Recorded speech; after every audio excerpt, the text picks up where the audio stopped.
Cold air can make a winter day uncomfortable, but a steady wind can make it feel dramatically colder.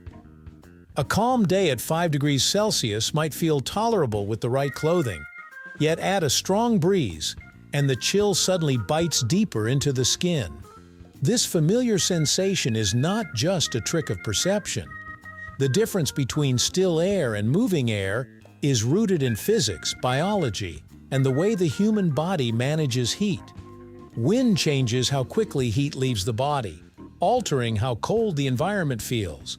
Understanding why wind amplifies cold reveals an elegant interaction between temperature, airflow, and the natural defenses of the human body.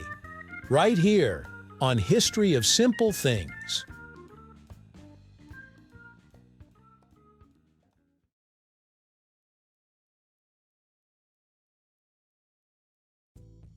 The human body operates like a carefully regulated heating system.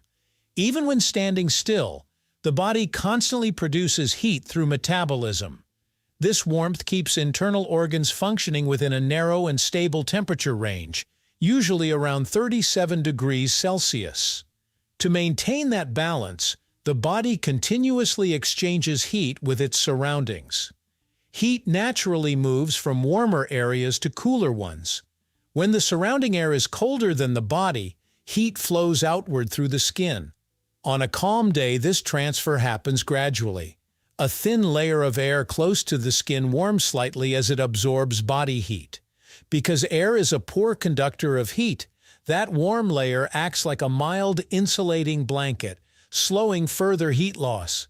This invisible cushion of warmed air plays a surprisingly important role in comfort. As long as it remains in place, the body loses heat more slowly. That is why standing in cold but still air can feel less harsh than expected. Wind changes everything by disturbing that protective layer of warm air. Instead of allowing the same air to linger near the skin, moving air constantly sweeps it away and replaces it with colder air from the surrounding environment. Each new wave of cold air absorbs heat from the body, then quickly moves on. Because the warmed air never has time to accumulate, the body loses heat much faster. The skin temperature drops more rapidly, and the nerves that sense cold become more active. The result is the familiar biting sensation associated with a windy day. Even though the thermometer may show the same temperature, the increased rate of heat loss makes the environment feel significantly colder. The body is not responding only to temperature, but also to how quickly heat is being removed. This process is an example of convection, a form of heat transfer that occurs when fluids such as air or water move and carry heat with them. Wind is simply convection in action on a larger scale. Because wind dramatically changes how cold conditions feel, meteorologists developed the concept of wind chill.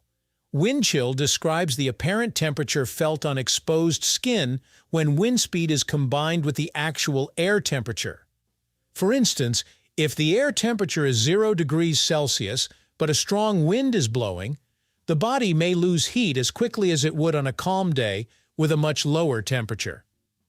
Weather services often provide wind chill values to communicate this effect, helping people understand the real impact of winter conditions.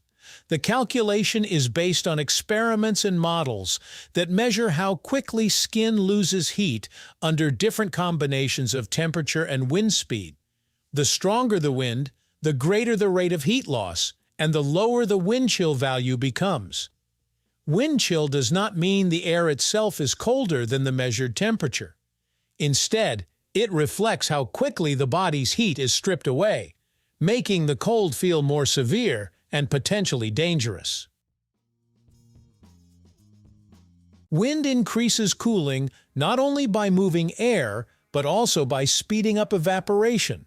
Human skin constantly releases small amounts of moisture through sweat and natural evaporation. Even when the weather feels cold, the body still produces a thin layer of moisture on the skin surface. When water evaporates, it requires energy in the form of heat. That heat is taken directly from the skin, which lowers the skin's temperature. On a calm day, evaporation happens slowly because the air near the skin becomes slightly humid. Wind changes this by sweeping away the moist air and replacing it with drier air. This allows evaporation to continue more rapidly. As the process speeds up, more heat is drawn away from the body, adding another layer to the chilling effect of wind. This is why damp clothing can feel extremely cold in windy conditions. The moving air accelerates evaporation from the wet fabric, pulling warmth away even faster. Clothing helps by trapping layers of air close to the body. These pockets of air act as insulation, slowing the escape of heat. Materials like wool, fleece, and down are effective because they hold many small air spaces. Wind-resistant outer layers are especially important. They prevent moving air from penetrating clothing and disrupting the warm air trapped inside.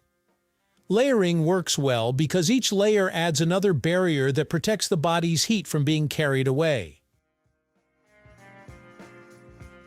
The cooling effect of wind comes down to heat transfer.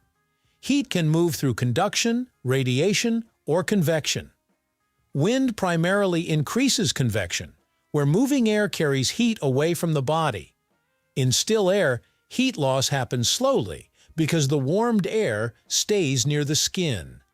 Wind speeds up the process by constantly replacing that air with colder air. The faster the wind moves, the more efficiently it removes heat, which is why even a light breeze can make a cool day feel noticeably colder. Wind feels colder than still air because it dramatically speeds up the loss of body heat. By sweeping away the thin layer of warmed air around the skin and increasing evaporation, moving air pulls heat from the body much faster than calm conditions. This accelerated heat loss is what creates the effect known as wind chill. The temperature itself may stay the same, but the body experiences the cold more intensely because warmth is carried away more quickly. What seems like a simple breeze is actually a powerful force of heat transfer. Through the combined effects of airflow, evaporation, and human physiology, wind transforms ordinary cold into a sharper and more penetrating chill. Thank you for watching. If you have suggestions for our next video, feel free to share them in the comments below. We'll be sure to give you an acknowledgement for your contribution. Thank you for joining us on this journey through the history of simple things. Don't forget to like, subscribe, and stay tuned for more stories woven through the smallest details.